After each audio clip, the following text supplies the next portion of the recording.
Bom, e sobre esse quadro dramático traçado pelo IBGE, a gente vai conversar agora com o José Silvestre, que é diretor adjunto do DIEESE. Boa noite, Silvestre, tudo bem? Boa noite, Kaique. Tudo bom contigo? Tudo certo. Silvestre, obrigado pela participação aqui com a gente no seu jornal. Começo te perguntando o que significa, então, estar na pobreza e mais ainda na extrema pobreza. Bom, são duas situações, digamos, dramáticas, né? Como foi mostrado aí na reportagem, quer dizer, a pessoa que considerada pobre segundo critérios do Banco Mundial é aquela que vive com 400, até R$ 486.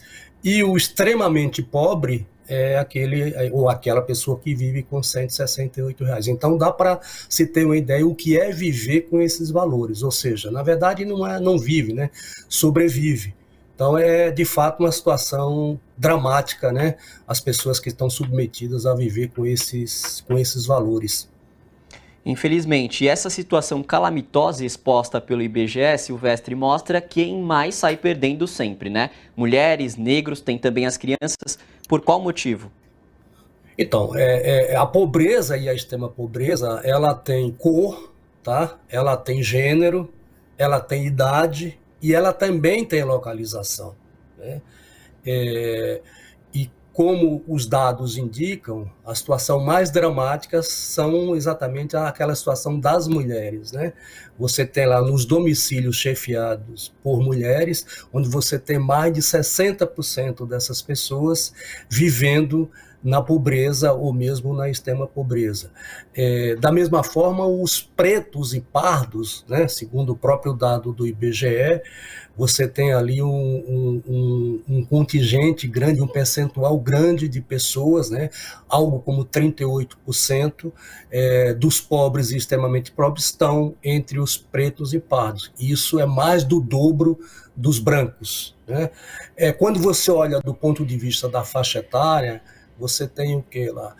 Quase 30% dos pobres são exatamente pessoas jovens, né? Consideradas ali na faixa etária entre 15 e 29 anos. Né? E se você olha do ponto de vista geográfico, onde é que está localizado a pobreza? Exatamente no norte e principalmente no nordeste, cujos percentuais de pobres são mais do dobro, por exemplo, da região sudeste e da própria região centro-oeste. Então, esse é o quadro dramático que se aprofundou no Brasil nesse período recente, particularmente nesse governo. É correto atribuir grande parte dessa crise somente à pandemia de Covid? Não, na minha percepção, não. É claro que a pandemia, né, a crise da Covid, aprofundou essa situação, né? Mas não dá para debitar, digamos assim, essa conta na Covid.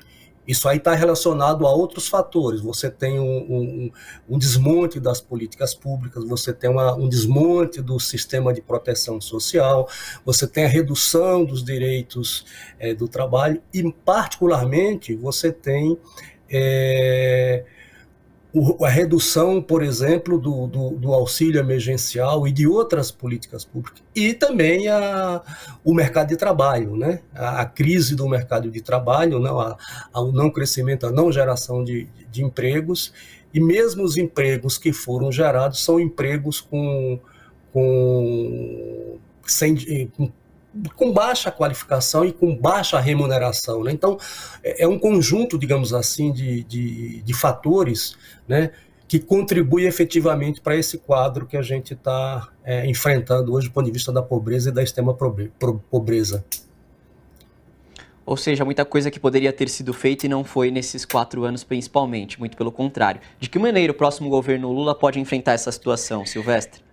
Então, eu acho que aí tem duas, digamos, eu imagino que o novo governo, né, deve enfrentar, aliás, o próprio presidente Lula já afirmou e reafirmou o compromisso dele, ou seja, o contrato com a população brasileira mais pobre, de retomar as políticas públicas, né, para reduzir a pobreza, reduzir a desigualdade, acabar com a miséria, né, acabar com a fome que infelizmente voltou no país. E aí eu acho que tem dois caminhos. Um caminho é, evidentemente, a retomada do crescimento da economia para poder gerar emprego, renda, né? E a outra é o investimento e a retomada das políticas públicas de proteção social, de direitos, né, de retomar alguns direitos dos trabalhadores que foram extintos, né, por conta da reforma trabalhista. Enfim, então eu acho que são esses duas questões fundamentais para a gente enfrentar o desafio de superar a pobreza e a extrema pobreza, e que me parece que é isso que o governo deve encaminhar. Aliás, a PEC da transição, que vai começar a tramitar no Congresso, já indica nesse sentido, né? Ou seja, retomar lá o Bolsa Família com o valor de R$600, mais 150 por criança menor de 7 anos, enfim. Então eu acho que esse deve ser o caminho para... E além disso também, óbvio, você tem investimento em outras políticas como agricultura familiar, né? Retomar as políticas de segurança alimentar, enfim, tudo isso deve fazer parte do arcabouço que o governo deve propor aí para enfrentar essa situação. Perfeito. José Silvestre, diretor técnico adjunto do DIEESE, sempre bem-vindo aqui ao seu jornal. Obrigado. Ok, obrigado, Kaique. Uma boa noite. Uma boa noite.